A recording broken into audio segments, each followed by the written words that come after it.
Frankenstein Chapter 3, Creating Life, page 11. Back in the living room, I sat down at the table with the wildest thoughts racing through my mind. As Frankenstein sat down opposite me, he looked in the lamplight even thinner and paler than before. His eyes still shone in an unnatural way, and his hands would not keep still. Was he mad?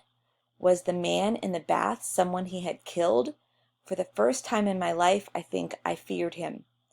Then he began to speak, in sudden flows of words which stopped and then started again. I began to understand two things. First, that he had hardly spoken to anyone for months, and secondly, that there was only one subject which he was able to think about. He spoke at first of his studies at the university, of his early experiments, and how little by little he found himself spending more time in his own rooms than listening to his teachers. But it was clear that he could hardly wait to pass on to the one subject that filled his mind. And so the science of living bodies became my chief study, the science of life and the science of death. It seemed wrong to me that we knew so much about all those activities of the human body that make up life, and yet we do not know how those activities can be set in movement. To me, a human body is like a clock. Sometimes a clock stops. The spring has not run down, and all the little wheels are there, but it stops. What do? We pick it up and shake it, and nearly always it starts again. So I asked myself two questions. First, how does one make a human body? And secondly, how does one shake it into life? Page 12. You mean create life, I said. Yes. Create life. Frankenstein looked at me with a kind of smile. That is an idea which does not please you, I see. No, it does not please me, I replied. It is not for man to create life. There are things which man should not try to know or do. Man has his proper place in nature, and it is better that he should not try to move out of it, I said. My dear Henri, Frankenstein replied, if man had always believed that, there would today be no science, no learning. Have you never thought of the great difference between what man could be and what he is? Have you never looked at man in the streets and then looked at man in the paintings of the great artist? If you had the power to create, would you not want to create the perfect man? If, I cried, thinking of the body in the bath, you know quite well that you have already created a body.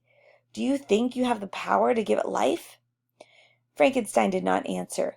He got up and walked to the window and opened it. It had been a hot day, and there was no air in the room. In the distance could be heard the sound of thunder. This is our season of storms, he said, and looked out of the window for some minutes. Then he turned and went on speaking. The man of science has no more power than any other man. Any power more than his own must be taken from nature. In the next few days you will see what nature and I can do. He looked hard at me. You could even help me. Help him? Was he asking me to help him create life? Although I felt horror at his suggestion, I also knew that my friend was offering me part of the honor which success could bring. But would the experiment succeed? And, more important, did I really want it to succeed? As I watched Frankenstein's shaking hand and the sudden strange movements of his face, I wondered again if he was just a little mad. I felt a wish to leave Ingolstadt at once, until I remembered that I had been sent there by his father to look after him. It was my duty to stay. We're now at the second paragraph on page 13. In the days that followed, the more I thought about the experiment, the more it seemed a kind of madness. Could I really join Frankenstein in an act that was against nature, God, and man? I could and did. My reasons for doing so were quite simple. This mad plan of his could not possibly succeed, and when it failed, as it certainly would fail, it would be my duty to look after my friend and help him in his sorrow. I moved into Frankenstein's rooms, and the first thing I did was to create order and cleanliness, and to make sure that he ate meals at the proper times. Next, I did my best to understand the nature of his discoveries. This was hard, since I was not, like him, a man of science, and if I had been, it might still have been difficult. Even I could see that he had gone far beyond what was known to science at the time.